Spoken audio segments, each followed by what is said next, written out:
Assalamualaikum warahmatullahi wabarakatuh. Perkenalkan, nama saya Irfan Mardiansyah, NIM 43240004 dari jurusan Komunikasi Penyiaran Islam BP24. Di sini saya akan menjelaskan tentang kode etik jurnalistik, yang mana yaitu untuk menjamin kemerdekaan pers dan memenuhi hak publik untuk memperoleh informasi yang benar. Wartawan Indonesia memerlukan landasan moral dan etika profesi sebagai pedoman operasional, menjaga kepercayaan publik dan menegakkan integritas serta profesionalisme. Atas dasar itu, wartawan Indonesia menetapkan dan menaati kode etik jurnalistik. Yang pertama, pasal 1. Wartawan Indonesia bersikap independen, menghasilkan berita yang akurat, berimbang, dan tidak beretikat buruk. Penafsirannya, pertama, independen berarti memberitakan peristiwa atau fakta sesuai dengan suara hati nurani tanpa campur tangan, paksaan, dan intervensi dari pihak lain, termasuk pemilik perusahaan pers. Yang kedua, berarti dipercaya, benar, atau sesuai dengan keadaan objektif ketika peristiwa terjadi. Yang ketiga, berimbang berarti semuanya berpihak mendapat kesepakatan setara. Keempat, tidak beretikat buruk berarti tidak ada niat secara sengaja atau semata-mata menimbulkan kerugian pihak lain. Selanjutnya, pasal kedua, wartawan Indonesia menempuh cara-cara yang profesional dalam melaksanakan tugas jurnalistik. Penafsirannya, cara-cara yang benar profesional adalah menunjukkan identitas diri sebagai narasumber. Yang kedua, menghormati hak privasi. Yang ketiga, tidak menyuap. Yang keempat, menghasilkan berita yang faktual dan jelas sumbernya. Yang kelima, rekayasa pengambilan dan pemuatan atau penyiaran gambar, foto, suara dilengkapi dengan keterangan tentang sumbernya dan ditampilkan secara berimbang. Yang keenam, menghormati segala traumatik narasumber dalam penyajian gambar, foto, suara. Yang ketujuh, tidak melakukan plagiat, termasuk menyatakan hasil liputan wartawan lain sebagai karya sendiri. Yang kedelapan, penggunaan cara-cara tertentu dapat dipertimbangkan untuk peliputan kerja, investasi bagi kepentingan publik. Selanjutnya, pasal ketiga, yang mana wartawan Indonesia selalu menguji informasi, memberitakan secara berimbang, tidak mencampurkan fakta dan opini yang menghakimi, serta menyerahkan asas praduga tak bersalah. Penafsirannya, pertama, menguji informasi berarti melakukan check and recheck tentang kebenaran informasi itu. Kedua, berimbang adalah memberikan ruang atau waktu pemberitaan kepada masing-masing pihak secara proporsional. Yang ketiga, opini yang menghakimi adalah pendapat pribadi wartawan. Hal ini berbeda dengan opini interpretatif, yaitu pendapat yang berupa interpretasi wartawan atas fakta. Keempat, asas praduga tak bersalah adalah prinsip tidak menghakimi seseorang. Selanjutnya, pasal keempat, wartawan Indonesia tidak membuat berita bohong, fitnah, sadis, dan cabul.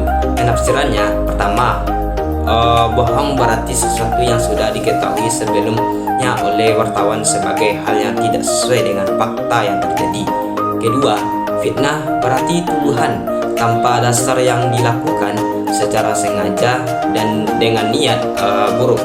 Yang ketiga, sadis berarti kejam dan tidak mengenal belas kasihan.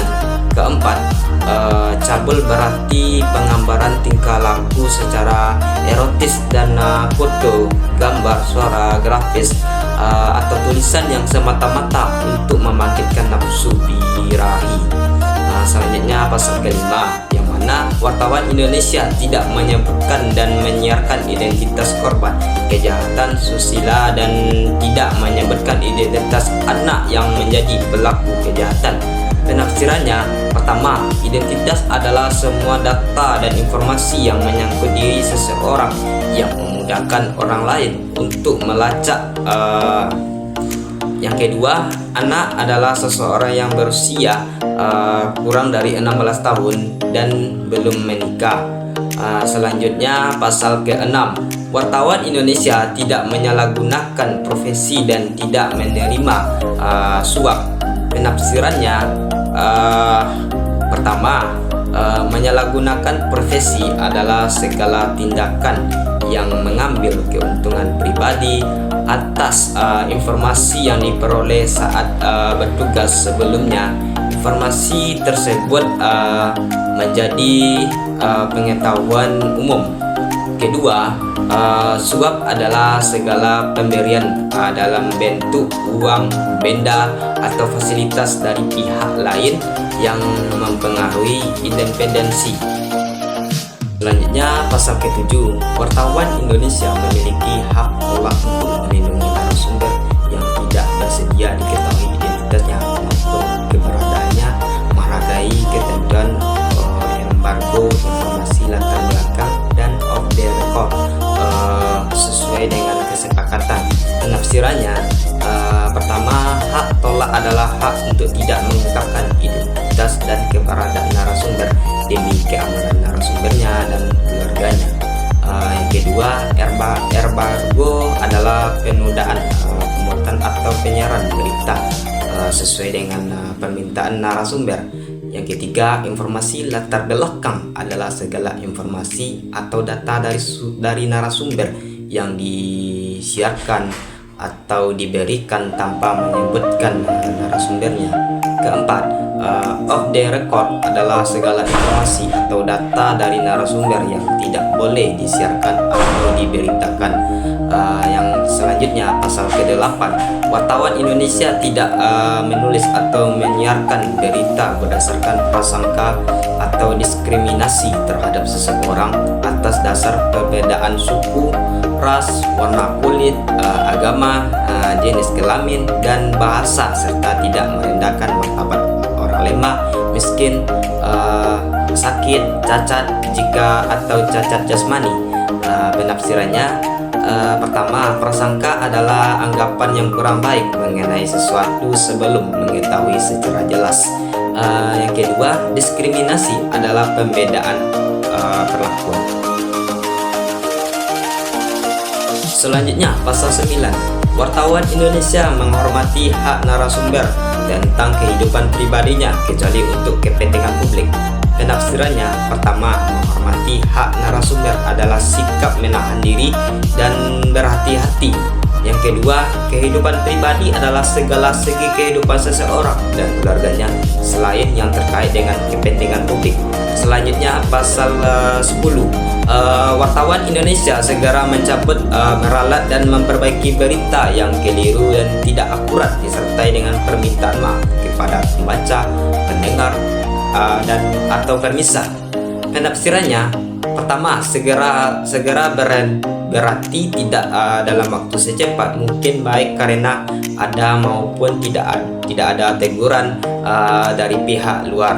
Yang kedua, permintaan maaf disampaikan apabila kesalahan terkait dengan substansi pokok. Yang terakhir, selanjutnya, pasal 11, wartawan Indonesia melayani hak jawab dan hak koreksi secara proporsional. Penafsirannya, pertama, hak jawab dan hak seseorang atau sekelompok orang untuk memberikan tanggapan atau sanggahan terhadap pemberitaan berupa fakta yang merugikan nama baiknya. Yang kedua, hak koreksi adalah hak setiap orang untuk membetulkan keliruan informasi yang diberitakan oleh pers, baik tentang dirinya maupun tentang orang lain.